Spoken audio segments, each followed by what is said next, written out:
છેલ્લા 2 વર્ષથી અપહરણ તથા પોક્સોના ગુનામાં નાસ્તા પડતા આરોપીને પકડી પાડતી પાંડેસરા પોલીસ મહેરબાન પોલીસ કમિશનર સાહેબ શ્રી સુરત શહેર તથા સંયુક્ત પોલીસ કમિશનર સાહેબ શ્રી સેક્ટર 2 સુરત શહેર તથા નાયબ પોલીસ કમિશનર ઝોન 4 સાહેબ શ્રી સુરત શહેર તથા મદદનીશ પોલીસ કમિશનર સાહેબ શ્રી એચ ડિવિઝન સુરત શહેરનાઓએ અગાઉ ગુનામાં સંડોવાયેલ નાસ્તા પડતા આરોપીઓને પકડી પાડી કાયદેસરની કાર્યવાહી કરવા સૂચના આપેલ હોય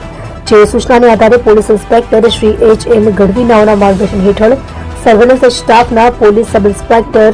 શ્રી એન ટી પુરાણી નાઓ આજરોજ સર્વેલન્સ સ્ટાફના પોલીસ માણસો પેટ્રોલિંગમાં હતા. દરમિયાન એએસઆઈ ખોડુભા સબળસંગ તથા પોલીસ કોન્સ્ટેબલ અજીતસિંહ મોતીભાઈ નાઓએ ચોક્કસ સંયુક્ત બાતમી હકીકતના આધારે પાંડેસરા પોલીસ સ્ટેશન એ ગુનો રજિસ્ટર્ડ નંબર 2023 ઇફિકો કલમ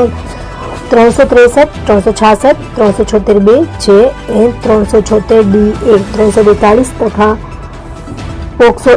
112 ની કલમ 4, 5, K, L 6 મુજબ અપહરણ તેમજ પોક્સો 1 ના ગુનામાં સંડોવાયેલ આરોપી નામે ઇન્દ્રજીત યોગેન્દ્ર યાદવ, ઉંમર વર્ષ 24, ધંધો ગેરેજમાં નોકરી, રહે પ્લોટ નંબર 173, મહાદેવનગર, રાધાકૃષ્ણ સોસાયટીની બાજુમાં, પાંડેસરા, સુરત, મૂળ ગામ પરસાહી, પોસ્ટ સિદ્ધપ, થાના લદનિયા, જિલ્લો મધુબની, બિહાર નાઓને પકડી પાડી ખરાઈ કરતા મજકૂર આરોપીએ પોતાના ગુનાની કબૂલાત કરેલ હોય અને જે આરોપી વિરુદ્ધમાં સીઆરપીસી કલમ 70 મુજબનું વોરંટ મેળવેલ હોય જે મજકૂર આરોપી વિરુદ્ધમાં કાયદેસરની કાર્યવાહી કરેલ છે.